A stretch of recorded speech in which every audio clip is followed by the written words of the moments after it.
আজকে আমরা যাব আমঝুবি নীলকুঠি।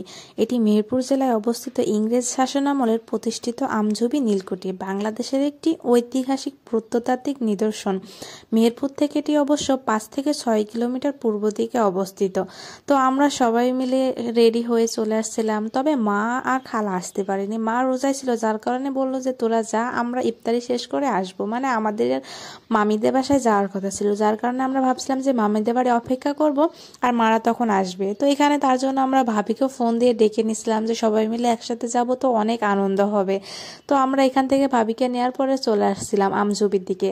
আর এখানে যাইতে যাইতে তো আমরা অনেক মজা করছিলাম, কারণ আমঝুবির রাস্তাটাই মজা করার মতো। ভালো ছেলে, কিছু বোঝে না।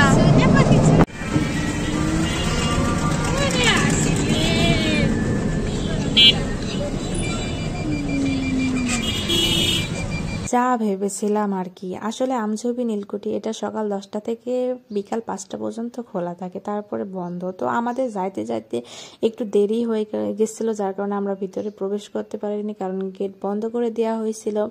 আর এর জন্য আমাদের মতো যারা যারা আসছিল লেট করে, সব অসহায়গুলো এখানে ঘোরাঘুরি করছিল। সামনের দিকে ফিল্ড ছিল, ফিল্ডের দিকে। আর এটা কাজলা নদীর পাশে অবস্থিত, তো নদীর পাশেও অনেক মানুষজন আড্ডা দিচ্ছিল, আমরা সব ঘুরে ঘুরে দেখছিলাম। আর বিকাল টাইমের আবহাওয়াটা এত পরিমাণে সুন্দর লাগছিল। আমরা যখন বাড়ি থেকে বের হই তখন যে পরিমাণে গরম পড়ছিল, তখন কিন্তু অনেক বিরক্ত লাগছিল, কিন্তু এখানে আসার পরে জাস্ট রিল্যাক্স একটা ফিল করছিলাম, কারণ আবহাওয়াটা অনেক সুন্দর ছিল আর মেঘ মেঘ ভাব ছিল, ঠান্ডা ঠান্ডা আবহাওয়া, জাস্ট ওয়াও। অবশ্য সন্ধ্যার দিকে এই ওয়াওটা আর ওয়াও ছিল না, কারণ তখন ঝড় উঠে পড়ছিল। আমরা তো হালকা পাতলা ভয়ই পেয়ে গেছিলাম যে বাড়িতে ঠিকভাবে পৌঁছাইতে পারবো কিনা।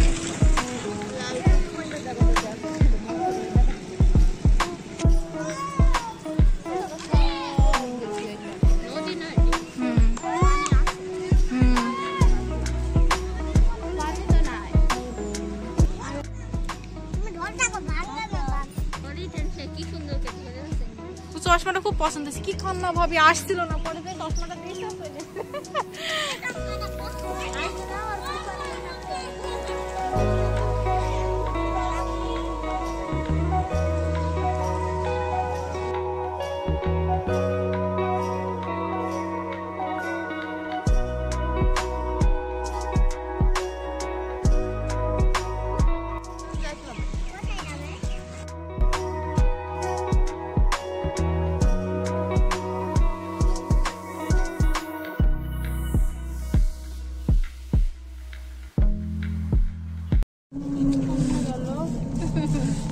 আমার হাতে টানিস নি। যাও দিছি সুলা, দেখে সুলা বেশি নেই, ও সুলা খাবে। তো এভাবে কিছুক্ষণ ঘোরাঘুরি করে আমরা চলে আসছিলাম বাজারের দিকে। এখানে এসে সবাই মিলে ফুচকা খাইতে চাইছিল, যার কারণে আব্বা এখানে দাঁড়াইছিল। তো এখানে বসে আরবকে পানি খাওয়াছিল, কারণ ও অনেক ছোটাছুটি করছে, তাই ওর মানে অনেক গরম ধরে গেছিল, যার কারণে পানি দেখা মাত্রই তো মা মা আমার দেখাচ্ছে যে পানি খাবে। আর আব্দুল্লাহ একটু কান্না করছিল যে এখানে থাকবে না, ও হচ্ছে ফুপার কাছে যাবে, মানে খালুর কাছে যাওয়ার জন্য কান্না করছিল। তো আমরা এদিক দিয়ে চলে আসছিলাম সেজো মামিদের বাড়িতে, মানে বাইজিদের বাড়িতে আর কি। অনেক সন্ধ্যা হয়ে গেছিল আর ম্যাগ করছিল। দুঃখের বিষয় এই ছিল যে আমরা এত আনন্দ করতে করতে যাচ্ছিলাম, কিন্তু আমরা বেশিক্ষণ মামিদের বাড়িতে বসতে পারি না, কারণ আমরা যাওয়ার মনে হয় খুব জোর 2 মিনিট পরে কারেন্ট চলে গেছে, আর এরপরে শুরু হয়েছে অনেক জোরে বাতাস। তো বাতাসটা একটু থামার পর পরে আমরা ওখানে আর দাঁড়াইনে চলে আসছি, কারণ বাড়ি থেকে ফোন দিছিল, ওরাও অনেক টেনশন করছিল।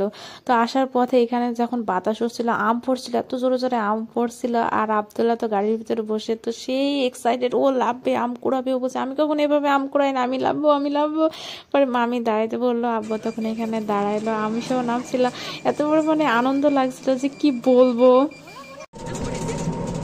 চুরি করা বিশ্বনাথ আম খায় সবাই, আম খাও খাই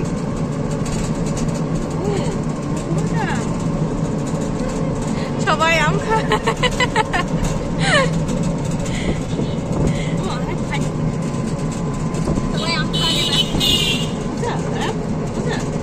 মজা, অনেক মজা, অনেক মজা, চুরি করা আম মজা,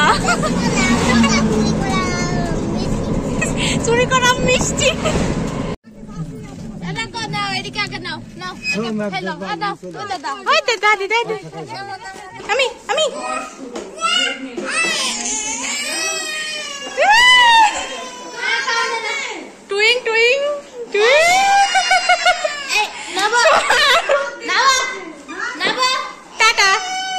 বাড়ি আসছিলি নি?